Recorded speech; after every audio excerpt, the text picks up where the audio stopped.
Good evening, everyone. This is You Change the World for this fifth edition in the last months of November, October, and December. So we've been going increasing in frequency, and every Wednesday, now 6:30 p.m. Eastern Standard Time, you can find us on different channels. You know that you find us on LinkedIn, on YouTube, on Facebook, and we have prestigious guests. I call them prestigious because there is exemplary lives, I could say, and people who really are working hard, trying to work with people, with themselves, and have an impact in the world. So this is why I thought of Ari Zoldan, who is with us tonight, as you can see. Hi, Ari. Good evening. Hi, Andre. Great to be here. Yes, thank you for joining us. And we have known each other for a while from different perspectives, social, professional. So that's beautiful. And my experience of you is definitely someone who is worldly, who has a lot of experience in different situations. I've been in multi-hat situations. I've been and still are a leader and have people who are following you, have been learning from you. But I would like to maybe ask you, because you're the best to do that, maybe if you could give us a little bit of a minute of Zoldan to tell us a little bit where you stand today and where you come from. Sure. Thank you, and thank you, Andre, for being here. I feel we've always had I think these instant connections. They're quite remarkable. I think people either they click or they don't click, within an instant. I think that happens a lot on the personal side and the professional side, and I've been very fortunate to know you, and I feel that we've kind of had that magic, if you will, from the get-go. So thank you for impacting my life. I run a full service marketing firm. We do traditional PR, TV, print, and radio. We get our clients on these different media channels, as well as we have a digital division as well. It's not, we're talking. It's interesting, Andre. You touched upon consciousness, and I was just thinking about what came to mind was this whole new sector of ESG, environment, social, and governance. This new sector that's really driving conscious buying power and conscious behaviors in the market, which I think is just amazing. So just wanted to touch upon that. Yeah. Where that governance stand, in what kind of environment? So it's coming from an investment standpoint. Companies, people now, or at least the investment community, institutions, and banks are looking at making investments, assuming that that they fall into this category of being ESG compliant, environmental, social. And have the proper governance. And 30 years, 20 years ago, you would never ask this question prior to making any type of investment, whether you're socially conscious, whether your whether your standards conform to any kind of proper governance. I mean, or whether or not you're impacting the environment or not. So there's been a major paradigm shift in the investment community, and you're going to be hearing, I think, a lot about this. Those three letters: environment, social, and governance, and details all around that. And I think it's a fascinating wave that's really hitting our shores. Okay, thank you. That's very helpful. Everybody, I want also to invite you to participate. The way to participate is limited to chat, but you can definitely send a chat. We're going to see it right on the right side of the screen.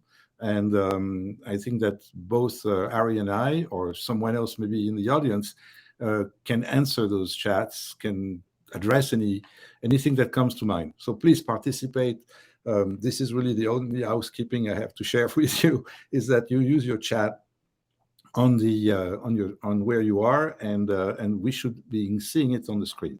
Now that you said that, what we didn't hear yet is something about you yourself at this stage of your life.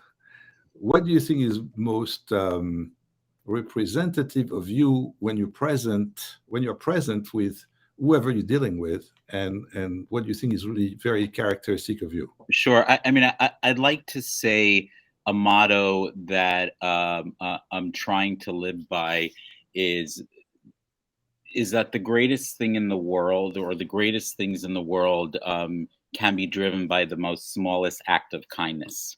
You don't need to do these Herculean, massive attempts to be able to move the needle in any kind of major ways. But in terms of doing good, and everyone defines doing good differently, and doing good is doing good to yourself first and foremost, I feel.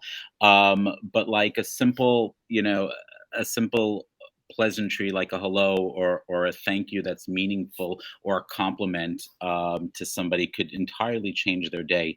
And it's just that smallest act of kindness. It could be the lady behind the counter.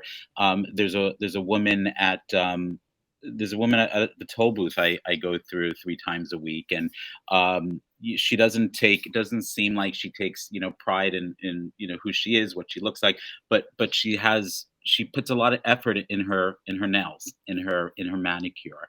So I always, when I go by and I drive by, I put my money in, and I say, you did a great job on your manicure. And like her face just completely lights up, and you could tell it just changed her day. And no sweat off my back.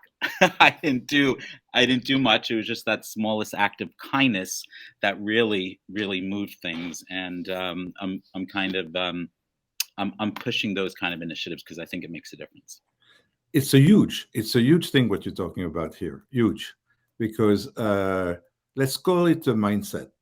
That's how you start your day. You saying to yourself, somewhere in your mind, that I build a filter that whoever I meet, in front of me, I will try to give that of me, that small kindness part of me, very very personalized of mine. It is really me, and that person is going to get something very positive from me. So Entirely. And I feel like I'm giving them a gift, which makes me feel good as well, right? To give and yes, to take, it's not entirely one way. But that's exactly right. I feel like I'm giving her a gift, and it's no sweat off my back. yes. It's not difficult for me to do, or difficult for someone else to do. Just noticing, these little details that people take seriously. Like for her, like you could tell that she's cooped up in a toll booth for 12 hours a day. Not a pleasant situation, and dealing with all these New Yorkers can't be a pleasant situation.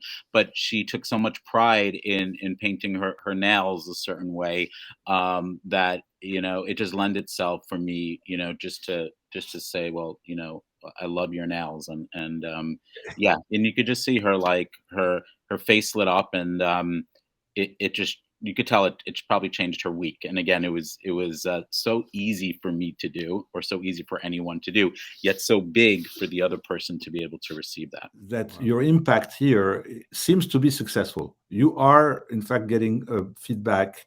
Something comes back to you that seems positive. Now, let's try to see a little bit why it came to you this way. Is there anything that could explain this from your personality or your experience? Um, That's a good question. I think by nature I'm a very, very curious person. So I do like asking questions and inquiring and learning. I think a lot of, I mean, curiosity and learning, they typically go hand in hand. Probably a combination of those two. And obviously, trying to make a difference, or giving back to the world, whatever that means, or providing better energy into the universe, without expecting anything to come back. I think that's really important. We always hear the term, well, whatever you put out there, ends up coming back at you. I don't know, maybe yes, maybe no. I've seen situations that, rotten people, like, keep winning the lottery. So I don't necessarily believe that everything comes back. And I think, though, it's important to sometimes do things unconditionally, just because. I don't think there necessarily has to be a reason for it.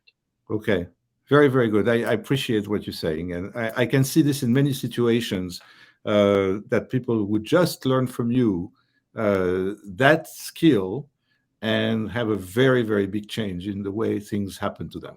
So let's talk about you again for a few minutes. I would like to ask you a story, if you would think of something, of someone maybe, and whichever type of aspect of life you feel you made such an impact that it changed that person's life. I'm just curious. And Yeah. I think it's I've been fortunate to be in some situations. I've built up over the past 20 years a good sized network, and I was able to facilitate introductions that enabled people to land a job. I think that's one of the my opinion, one of the greatest things that you could do is find somebody, get yes, someone placed in a job or somewhere, like the Talmudic saying, teach someone to fish and you feed them for a lifetime. So I think enabling people to be able to find what they're good at and getting them placed in jobs. I mean, that for me is something that I do on the side, and I've helped this, facilitate. And it's certainly it's very rewarding, and I think it's also really important that people that are you down and out or out of a job or recently got let go. It's they're especially when they get to a certain age, it becomes very, very challenging for them to get back into the workforce, and they can't necessarily just reinvent themselves and start a company. So it's it's those are the type of people that I like working, trying. I like working with to try to get them placed into a job. So that's something that I found to be really transformative. so this is something that I really call a positive mindset all the way. And yes, this is definitely what can have an incredible impact. And if without you knowing, sometimes people do not thank you, or people do not even update you and tell you, you know what, Ari, thanks to you, I got that job. It's interesting. You brought that concept too. You do a lot of things without expecting something in return. Yeah, thank you for acknowledging that. It took me a while to kind of get that, Yeah, but I think when you kind of I don't know, maybe it's when you get to a certain point in your life, or I don't know, like certain shifts happen.